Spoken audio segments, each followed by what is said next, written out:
Hello, and welcome to Breast Cancer Conversations, a podcast brought to you by survivingbreastcancer.org. I am Laura Carfing, breast cancer survivor and founder of survivingbreastcancer.org, a nonprofit organization providing community, education, and resources to empower those diagnosed with breast cancer and their caregivers from day one and beyond.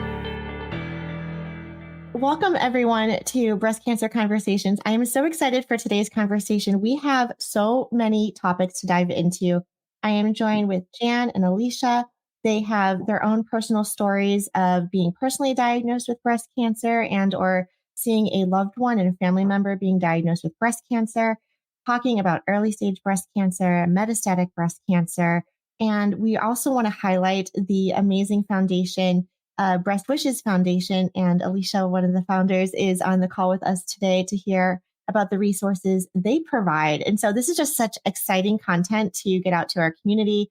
Thank you for tuning in and listening to us. So let's dive right in. Welcome to the conversation. Jan and Elesha, welcome. So glad you're here today. I think just before we got onto the call, we were just catching up and getting to know each other. What I love about our podcast recordings are that we actually record them visually for our website so people can watch the video. For people who like the visual, we also have it for the podcast for people who like to have the audio. Jan, you also wrote a little bit of your story for us on our survivingbreastcancer.org blog. So you are not a new face or name to SBC. So it's nice to have you back as well. And I think one of the things we love to do is just get information out there to our community in a variety of modalities, right? Whether they're reading it on the website, listening to it on the podcast, watching it on YouTube, etc.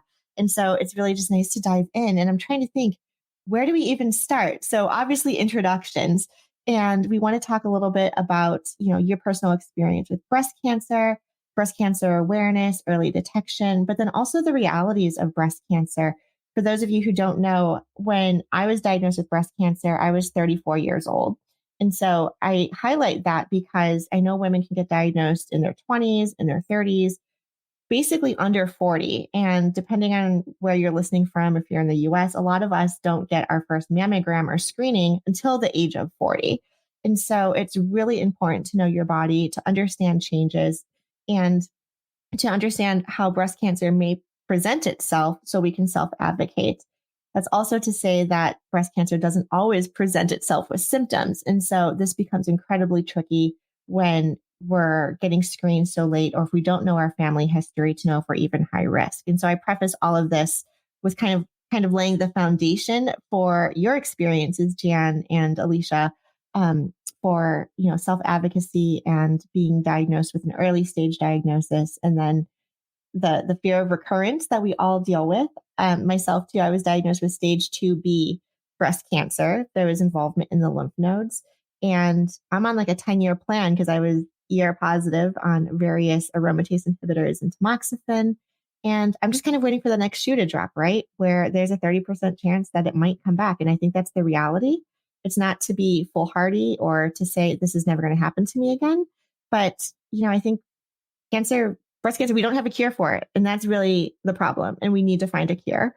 So I will get off my soapbox and turn things over to you all. But I just want to give some context and background because these are a lot of topics we're going to dive into today. And we can take this into a variety of directions. And that's why we call it Breast Cancer Conversations. We just kind of roll with it. So without further ado, Jan, would you like to introduce yourself? Sure. Hi, I'm Jan Hillman, and I am the chair of the Breast Wishes Foundation. We grant wishes that bring joy to those who have breast cancer in the Miami Valley. And that's in the Dade area of Ohio. And I'll go back in the Wayback Machine to 1986. And I was doing a self-breast exam. And I remember it like it was yesterday. And I remember thinking as I'm touching my right breast, right where I felt something. Anyway, I thought, how in the world does Dolly Parton do this? And it was that exact moment that I felt a lump. It was very, very small, smaller than a pea. And I found out there at 34 that I had stage 2 estrogen receptor positive breast cancer. 34 also when you were diagnosed? Yes, we're Oh, yeah. twinning. Oh my God. Yes. Yeah. So anyway, I went through a lumpectomy and made goals for my life. Was there fear? Oh yeah, there was some fear, but I am a believer that breast cancer can sense fear like dogs and horses, and so I Mm. tried to rule out fear from my life and just be as positive as possible and made goals with my husband that we would see our kids graduate from high school. And fast forward 11 years later in 1997, when I was 45, I went in for a routine mammogram because I'm a believer and an advocate in early detection. And a mass was found then. And I happened to be working with positron emission tomography at the time. And I thought, I wonder if there's anything else there because I was going to get another lumpectomy. And the mass grew on the scar line of my first. So I went in for a PET scan and a second mass was discovered. And that changed the whole course of my disease treatment because instead of another lumpectomy, I got a mastectomy and reconstruction. And again, I was stage 2 estrogen receptor positive. And so then fast forward to May of this year, and I was feeling fatigued. Where did my joie de vivre go? And my energy. And so a battery of tests were done. And one of them was an endoscopic procedure. And lo and behold, stomach cancer, metastatic breast cancer was found in my stomach, which is incredibly rare. There are no clinical studies. There's no research. And then the battery of tests you can imagine occurred. By the way, I'm 70 if you didn't trying to work the math. Anyway, and just fast forward from a PET scan to a CAT scan to bone biopsies to bone marrow biopsies, on and on. So triple negative metastatic breast cancer in many places, from the top of my skull to my pelvis.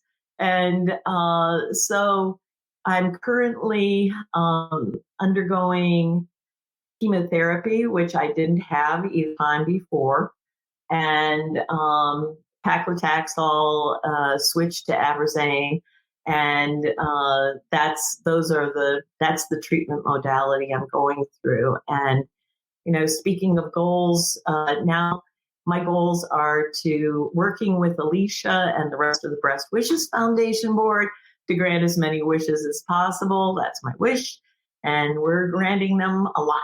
And so, in a nutshell, that's where I am. Oh, besides the triple negative, we also found out I have a mutation, a gene mutation, which is pick 3. Oh, and yes. although it sounds like a lottery game, which it is in Ohio, there isn't a real big cash, bonus for that. Right. So anyway, that's me in a nutshell. Well, thank you for sharing that story. And, I think your journey is one of hope and inspiration where, I think when we get a cancer diagnosis, whether it's early stage or terminal, you just think, what's meaningful to me? What and how do I want to live my life? What's most important? What are my values? And, I think both of us who have been diagnosed in our 30s could really just set those goals of like, what and how do I want to live now that we've been diagnosed with a cancer diagnosis? And I think it's also important to outline to our listeners as well that cancer is tricky. Breast cancer is one of those sneaky cancers. And even if you were diagnosed with ER positive, PR positive, or HER2 positive or negative, it can change when it comes back. And so that's why it's always so important to have those biopsies so people know what your treatment plan is going to be. So it's actually not that unusual, unfortunately, that we hear that, the cancer is smart and has figured out how to mutate and change and potentially be ER/PR positive. And then what you were just describing with your metastatic diagnosis, Jan, is being triple negative. The other thing I want to share, and this is like a subtangent, so I definitely want to make sure we put this in the link for anyone else who has a PIK3 gene mutation. We have actually partnered with some fantastic scientists here in the Boston area. Just actually, they're based in Cambridge, which is one of our big biotech locations, and they are running some clinical trials specifically for metastatic MBC PIK3, I believe. So I want to make sure I get you that information as well, Jan, because one of the things that we also self-advocate about is repositioning clinical trials. A lot of people think about clinical trials as the last ditch effort of a treatment plan, when in fact, we're noticing now and working with providers to say this should really be part of that presentation, because there's so much great science that's coming our way and it's moving at warp speed. And so I just want to put a plug in for anyone who's considering a clinical trial that there's a lot out there, and that research really trickles down to help the masses. So and that's invaluable because I think you're mentioning it's moving at nano speed. And so being open and being willing is a part of that. And I just wanted to say, too, because nobody does this alone. I've had an amazing support system from my husband through my first two journeys to my fiance now, and friends and family. They've been amazing. I can't tell you how much they've lifted me. Oh, complete strangers as well. Yeah. So it's being open to support, love, and everything that goes with it is critical. Absolutely.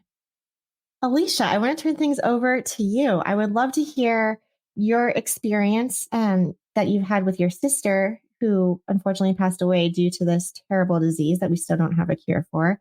And then what gave you the inspiration to start the Breast Wishes Foundation? Yeah, so my sister Kelli was diagnosed when she was 35, so close to you two. Okay. And her story is so similar to Jan's, except everything that Jan has gone through with her three diagnoses, basically, Kelli went through in 5 years. So she was 40 when she passed, and she had just had a baby. She had tried to have a baby for probably 10 plus years. She married her high school sweetheart right out of high school, 19 years old when she got married. And, they were trying and trying and trying. She did some fertility treatments and things, didn't work. About a year, I think, after she stopped the fertility drugs, she got pregnant with my nephew, Michael. So everyone really thought it was like a miracle, and she finally had a baby, and she was just so, so excited about that. And she was breastfeeding and thought maybe there was like a clogged milk duct or something. So she went to the doctor for that, and no, it was a lump. She ended up having the lump removed, but she waited a while because she thought it was very, very important to breastfeed Michael, which I agree, breastfeeding is important, but I think if it were me, I would have said, get this thing out of me right away. But she got the lump out. She didn't need to do any treatment. And we thought that everything was fine. About a year and a half or so later, she miraculously had another baby she wasn't even trying for. I think that happens a lot. Like you're extra fertile right after you have one. Yeah. So my niece Elisa was born just a little over a year after Michael was born.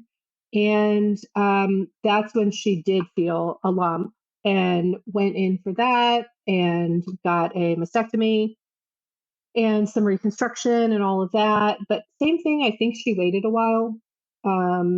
And she was older than me, 11 years older than me, 14 years older than my little sister, Mandy. So she was kind of more of a mother figure to us. I mean, she was an older sister, but she really did a lot taking care of us as we were younger and things. So she kind of kept us in that role of, I guess, like not really involving us that much in her cancer journey. So she kept that for her husband and some of her friends. And not that we were young. I was in my 20s, but that's just kind of the position she kept us in. So as far as knowing exactly the type of cancer, and I don't, because she didn't talk to us about those things. And she wouldn't let us go with her to any doctor's appointments, I mean, anything. So, I mean, we would offer to babysit and, help with that sort of thing. But as far as like being part of the breast cancer journey, we really were not. So she had her mastectomy, everything seemed fine. And a couple years later, I remember the call. We were in Arizona visiting my mom who lived out there, and she called me and said it came back and it was everywhere. So it had metastasized to bones, liver. The liver was really, the bad, I guess, place to have your breast cancer metastasize. And that was in April, and October 15th, she died. So it was not a long time, once she found that out. And she did not do any treatment as far as chemo and things. I, again, don't know exactly what the doctors told her, but I think it might have been something like, even with treatment, it's not going to go very well. And she just wanted to be as healthy as possible for the kids, I think, so that her last time, sorry, I'm going to cry, so that her last time, she wouldn't be so sick around them. So, Yeah. losing her was so hard for our whole family. She was really like the glue. She's the one who would have Christmas and Thanksgiving and, like just all, and she was always really like a fun person, like just wanted you to have fun. And we always did so much cool stuff. She had a boat, we would go boating, and I remember her taking me to the bars before I was 21, just That's big sister, right? right. We just always had a lot of fun. She was always really, really positive. And I remember her saying that, once I get better, I want to do something. I want to give back, which I know a lot of people do say when they get sick. And she said, I want to give back. I want to make people that are suffering through this breast cancer journey not suffer as much. And so my sister Mandy and I kind of took that to heart. And we started just fundraising, because we didn't, like you, we're working full-time jobs. There's not all this time to make something big happen, but we just started fundraising for bigger organizations like Susan G. Komen or the American Cancer Society by doing 5Ks and raising extra money, through family and friends and things. We did that for a couple years. And then my little sister Mandy said, well, we should do our own 5K. Like, oh, we don't know how to do that. And she's like, yeah, I think it wouldn't be that hard. Let's go to a few smaller local ones, see what it's like. So we did, and we said, okay, we're going to do it. And we started 5K for Kelli in 2013. And right away, I mean, we had a few hundred people that first year. It was really great. Wow. It was In your first year, too. That's huge. That's really yeah. It was really great. And Kelli had a thing for fairies. Like, she just really liked fairies. So we have a theme at the 5K for Kelli where we all dress like fairies. So even the guys will put on a tutu and wings. And I don't think I've seen a guy with a flower crown. We do the flower crowns and, face paint, the whole thing. So it's a really beautiful event. We've had it 11 years now. And this past year was our biggest year yet. We raised about $35,000, which is awesome. And all of that money, of course, goes to Breast Wishes Foundation. At the beginning, it didn't. It went to other local, just small local groups. And one of them was the Good Samaritan Hospital Foundation, and they had a breast health center. They reached out to us. We also used to sell pink cupcakes at my restaurant that I owned. And they reached out and said, hey, we see you're selling these pink cupcakes. Where do you give the money to? And I don't even remember who we were giving it to back then. And they said, well, would you consider giving it to us? And we were like, okay, sure. What's Good Sam all about? And we found out, and they have a really great breast health center. And so we started giving them money. And that is when we met Jan, who was the president of Good Samaritan Hospital Foundation. And she took us on a big tour of the hospital, and they were just getting this new, was it the 3D mammogram? Or no, it was the big ultrasound machine. It was the new big umbus, or what is it? Some big ultrasound machine. Right. And we, kind of just formed a friendship with Jan. And a couple years after she had retired to take care of her husband, William, who had an Alzheimer's diagnosis, and Jan really couldn't work and try to take care of him. So a couple years after she had retired and was taking care of William, we reached out and said, we'd love for you to be a part of Breast Wishes. And she helped a little bit. She said, well, I've got a lot going on with William, but I can help with board development and that sort of thing, which she did. And then this past year, maybe November or so just about a year ago, I said, hey, our president, it's time for him to step down. And, we need a new board chair. And she said, let me think about it. She meditated on it. I was like, oh God, she's going to say no, but we really need her. And she said yes. So it's been really great having Jan on board, so to speak. And what we do at Breast Wishes is really exactly what Kelli wanted to do. And that is we grant wishes that bring joy to those with breast cancer. So we don't know what those wishes might be. Joy to you is probably different than joy to me. Like Megan, who works for you, she is a real big fish fan, and so am I. So joy to me might be going to a fish show. I don't think Jan would love that. So, it's like whatever I like, it might not be your thing. But we really, really love that we're able to spread so much joy. And we've been told over and over that having that wish granted, you really feel like you have won the lottery, or you're on a game show or something. I mean, it's a really big deal to somebody to feel like they've won in a way when they're fighting just so hard just to get through the everyday. So we're really, really fortunate that this is something that we're able to do. That's amazing. And so is there an application process then associated with like the logistics of identifying members and then being able to grant these wishes? Yes, it's really so easy. It's on our website, breastwishes.org, and you just click make a wish. And there's a DocuSign agreement that comes up, and we get their information. They also sign a HIPAA release. That way we can really, our only stipulations are you in active treatment for breast cancer, and are you in our geographical area, which is the county that we live in Ohio, Montgomery County, and then the 7 counties that surround it. So once they fill out that application, it comes straight to us. We usually can just forward it right to their social worker and say, can you tell us a little bit about this patient? Are they in active treatment? And as long as they are in some sort of treatment for breast cancer, then we contact them and say, hey, we'd like to make your wish happen. Amazing. Super easy.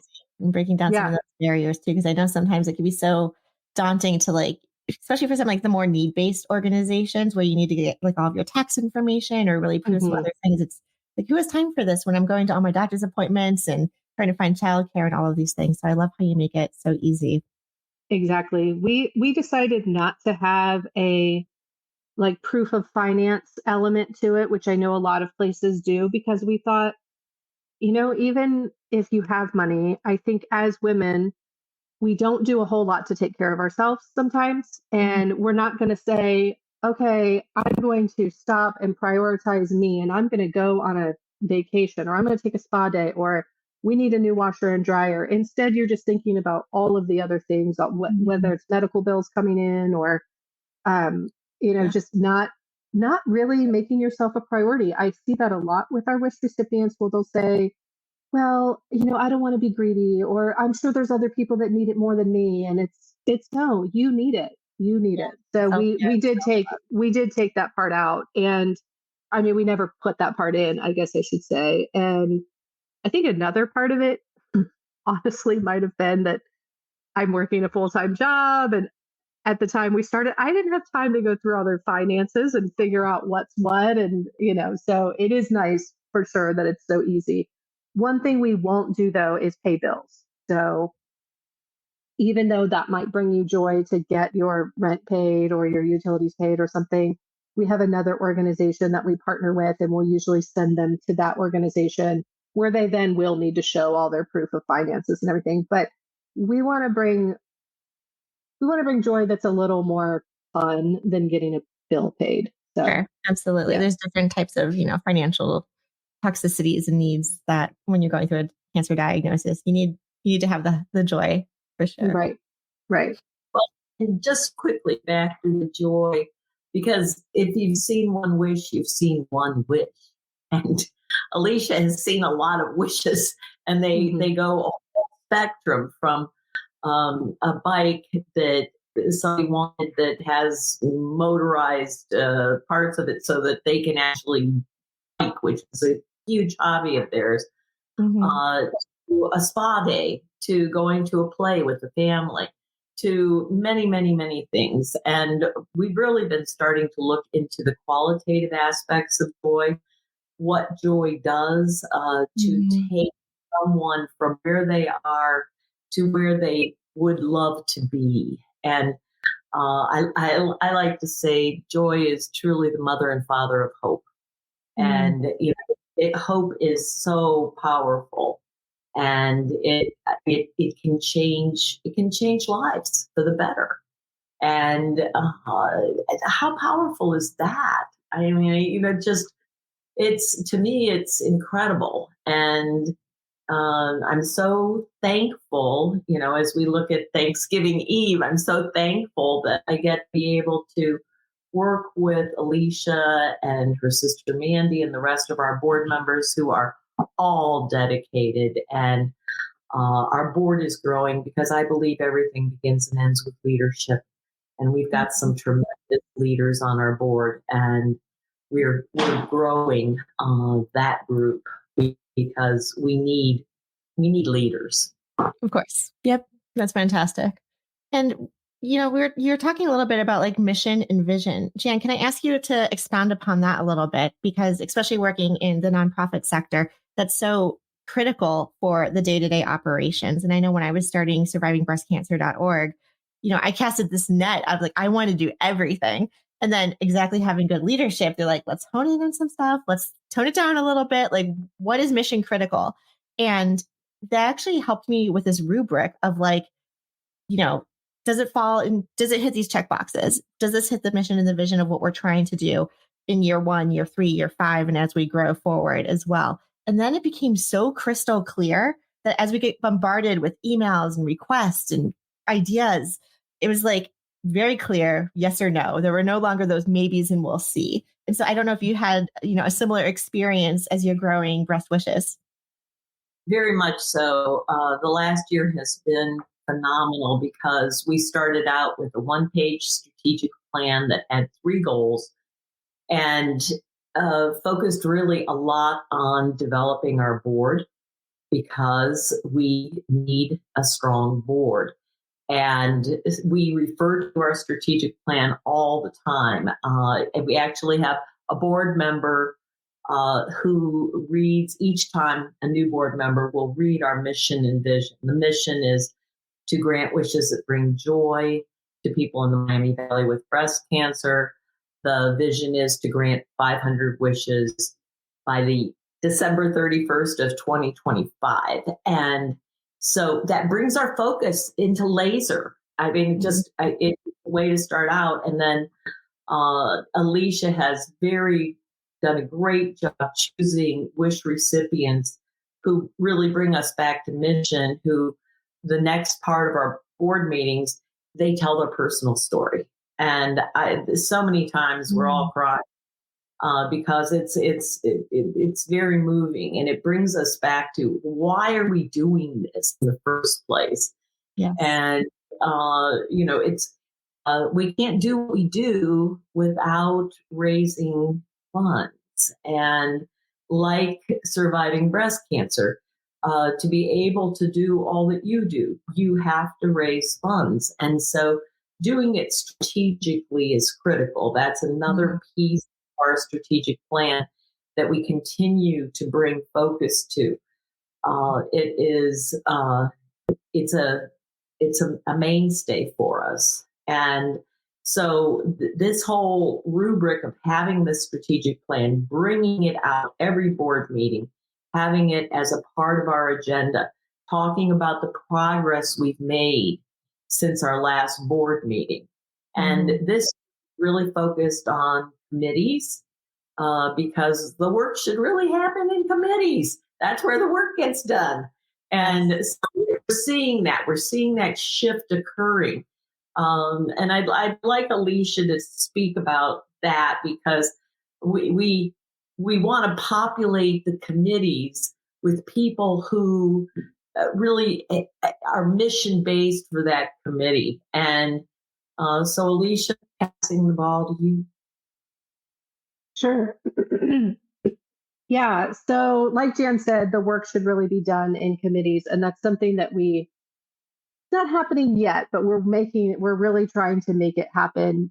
We have our board meetings every 2 months, and we're trying to start meeting in between those. Like, for example, we have a wish granting committee. So instead of it just being me granting all the wishes, now I'm going, okay, well, this one would be a good fit for you. This one would be a good fit for you. So then they get to meet with the wish recipient, figure out what it is that they want, and try to make it happen. And I think it's really important that we do start getting that work spread out and letting everyone, that some of the people in the committees aren't even on our board, but letting them become part of the process. It has been me for a really long time, just because it was in my house, and it's in a spare bedroom of my house, and I'm just kind of making things happen. And people would show up to the events and things like that to help, but the day to day, that was kind of just me. So we're really working on getting that infrastructure in place, to whether it's committees or volunteers that are helping now with the day to day. It's really nice to see that we are like spreading that joy within our organization too, because even just like I said, for the wish granting committees, granting a wish is bringing the wish recipient joy, but it's bringing you joy too. I mean, you get to meet the person and hear their story and get their appreciation and their thanks. And that shouldn't all go to me, because it's all of us making it happen. So it's really nice now that we're spreading that out a little bit. And there's more boring committees like the finance committee and the governance committee and, things like that. But we really have some strong people in marketing on those committees that are really starting to make the work happen, get the word about breast wishes out, because like Jan talked about, you do have to have funds to make this happen. Absolutely. Each wish that we grant is $1,500. So if we want to grant 250 more wishes in 2 years, I mean, that's almost $400,000 that we need. And we average about $100,000 a year previously. So it's like, oh gosh, when you start putting numbers to it, like, we really, right? Yeah. I mean, if this vision is going to happen, which we really want it to, then that's going to take, like Jan said, all these specific strategic planning, and whether it's growing the board to get the right people on the board, and then get those people in the marketing departments or the finance departments or whatever it is, or committees, sorry, to make it happen. That's what we're going to have to do, because I certainly can't do it by myself. We need this work being done by others that can not only bring this money in, but then help us spend the money on the wishes also, because we need to have more wishes coming in. I've had about 80 come in this year, which is the most we've ever had. Previously, it was 52 wishes that we granted in a year. And that was what our original goal was, about a wish a week. And then we decided, oh, that's not ambitious enough, and said, let's do more than double that and do 125 these next 2 years. So because the 250 wishes we have granted so far, we've done that over 5 years. And so now we're going to try to do that over 2 years. So yeah, it's definitely going to take all the help we can get to make it happen. Oh, well, I love that idea. And we, you're talking about strategic planning at our board meetings. And I like this kind of just like info share, and for our listeners too, to kind of see what happens operationally behind running a nonprofit and providing the support, right? Like we can't be shy asking for money, because we need that to function and deliver the services that we provide. And then each year we come up with, in our January, February board meeting to kick off the year, we always come up with a word. And so over the last 5 years, like there's these different words or themes that we like kind of gravitate to. So our word for 2023 was sustainable expansion. I know those are 2 words, but we kind of like agreed that we need a sustainability. And that's what I'm hearing from you too, Elesha, right? Where it's like, yes, it could be just me doing it in, my spare bedroom office. Or how do we actually make this sustainable so we don't get burnt out as the people who, again, mentally, you're getting these wishes, we're getting these emails or talking to people every single day. There's an email that says, "I just been diagnosed with breast cancer."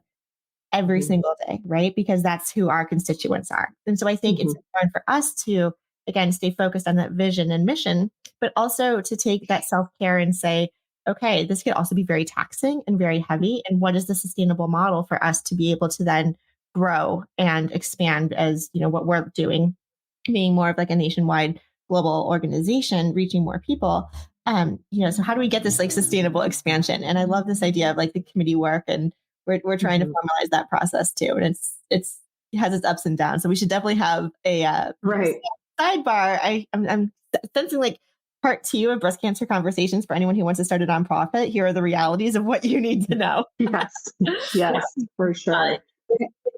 It can be very sobering. And for instance, a pro bono organization of Ohio attorneys recently helped us revamp our code of regulations. And we're so grateful to Kelli and Olivia, the attorneys that worked with us to do that. Nuts and bolts, yes, but important, yes. And I really like the idea of theme. And I think we need to consider, Elesha, taking this to our board for 24 because it focuses. And speaking of focus, there are 2 documents we have that I think really help us hone in on who we are, what we do, and why. And one is the W's, which has bullet points on all of those things and gives a little bit of history, but it's a one page for anybody who wants to know more about us. And I think it's a confidence builder for donors and for prospects who are considering giving to us. And, we'll be happy to share that with you. Also, we have a rolling list of accomplishments that really focuses on the important things that we've accomplished on an annual basis. And that, again, revisits our mission and vision and helps us to truly keep track of what we've done, because eventually any nonprofit is judged by its accomplishments, and major donors, and I've worked with lots of them, focus on that because they don't want their money, their investment to not have an outcome. And so we're using those 2 documents frequently. Yeah. And you bring up a really great point too, not just outcome, but I'm hearing more too, like the impact, right? So it's one thing to get an outcome of, using our podcast for an example, we get about 2,000 downloads per episode, right? Which I think is phenomenal given that we're not a true crime series, even though one might argue breast cancer is a true crime. But, for that reach, but it's because of the podcast that the impact of our listeners are finding additional resources or maybe able to advocate for themselves. And so it's that measurement, I think, that you need to overlay that quantitative and qualitative data, which I'll say is not my forte, but definitely a big part of my job. Oh, well, you guys are doing excellent work. Oh, go ahead, Elesha.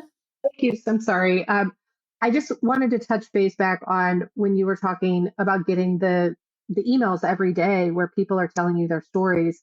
This was literally just last night. I'm in the office on Tuesdays, and I had, I think, 4 wish recipients come in to grant their wishes. And then, of course, I'm on the phone or emailing or whatever else all day. And I teach yoga on Tuesday nights right after I do, after I'm in the office all day. And I was driving to yoga and I thought, we need to switch the day. I mean, I am just mentally just taxed from all of this. So I totally know what you're going through with, just listening to these stories all day and holding that space for people it's a really difficult position to be in. So, I mean, just speaking from like the caregiver type of role, it really is a lot. And I mean, of course, I don't want people to stop telling me their stories or anything, but it's a lot. And like, as I was driving to yoga, I thought, I just don't have much left to give to try to teach yoga class. And I actually taught a restorative class, so I didn't have to do much. It was like, here's how I'll set you up in this pose and you can sit there for 5 minutes and I don't have to talk. But I can't do that every week. So I might really think about, Yeah. switching the days because it's a lot. But you put your energy into it and you're holding that space and receiving that energy from the stories you're hearing. So, Mhm. yes. Mhm. Well, and Beautiful work that we're doing.